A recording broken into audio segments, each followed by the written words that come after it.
Hi viewers, welcome back to our channel Swathi Rao. Friends అందరూ ఎలా ఉన్నారు, బాగున్నారా? సో మేమైతే ఐస్ కనెక్టివిటీస్ వల్ల ఫుల్ ఫీవర్తో ఉన్నామన్నమాట. సో ఈ ఫీవర్ టైంలో ఏం తిన్నా సరే నోటికి టేస్ట్గా అనిపించట్లేదు. సో అందుకని ఈరోజు కిచిడి చేస్తున్నాను. సో కిచిడి అనేది ఎలా చేస్తున్నాను ఏంటి అనేది మీతో షేర్ చేసుకుంటున్నాను. దీనికి కావాల్సిన ఇంగ్రీడియంట్స్ అయితే మనకి అవైలబుల్గా ఉన్న వెజిటేబుల్స్ని తీసుకోవాలి.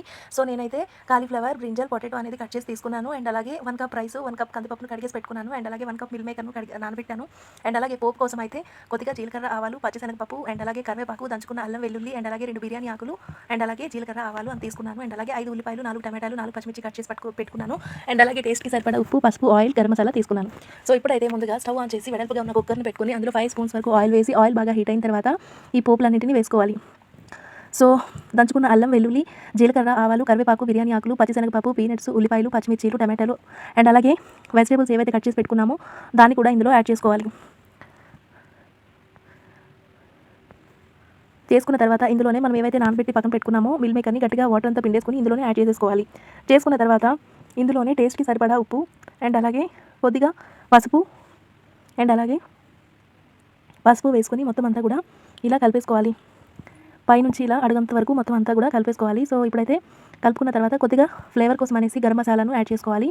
నేనైతే ఎవరెస్ట్ గరం మసాలాను తీసుకున్నాను. సో ఇదైతే కొంచెం వేసుకోవాలి. వేసుకుంటే ఫ్లేవర్ అనేది చాలా బాగుంటుంది.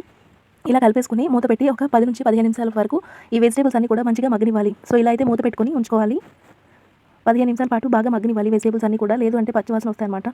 సో ఇలా మధ్యన ఒకసారి కలిపేసుకోవాలి అంటకుండా. చూస్తున్నారు కదా. సో మనకి ఏ వెజిటేబుల్స్ ఇష్టమైతే ఆ వెజిటేబుల్స్ తీసుకోవచ్చు. సో నాకు అవైలబుల్గా ఉన్న వెజిటేబుల్స్ మాత్రమే తీసుకున్నాను. Potato, meal maker, cauliflower, brinjal తీసుకున్నాను.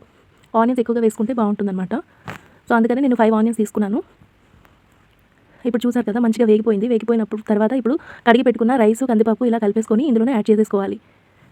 సో 1 కప్ రైస్, 1 కప్ కందిపప్పుకి నేను వచ్చేసి 5 to 6 కప్ వాటర్ని యాడ్ చేసుకోవాలి. సో ఇక్కడైతే మొత్తం అంతా కూడా సైడ్ అంతా ఇలా కలిపేసుకోవాలి. కలిపేసుకొని ఒకసారి ఉప్పు సరిపోయిందో లేదో ఒకసారి చెక్ చేసుకోవాలి. సో నాకైతే కరెక్ట్గానే ఉంది. సో ఈ టైంలో సరిపోతే మనం వేసుకోవచ్చు. ఇప్పుడైతే మూత పెట్టేసుకొని మనం 5 to 6 విజిల్స్ వేయించుకోవాలి. సో 5 to 6 విజిల్స్ అయిపోయిన తర్వాత కుక్కర్ చల్లారిన తర్వాత ఒకసారి మూత తీసి చూసుకుంటే ఈ విధంగా అనేది మనకి రెడీ అవుతుంది. సో ఇప్పుడైతే మొత్తం అంతా కూడా బాగా ఇలా కలిపేసుకోవాలి, స్మాష్ చేసుకుంటూ.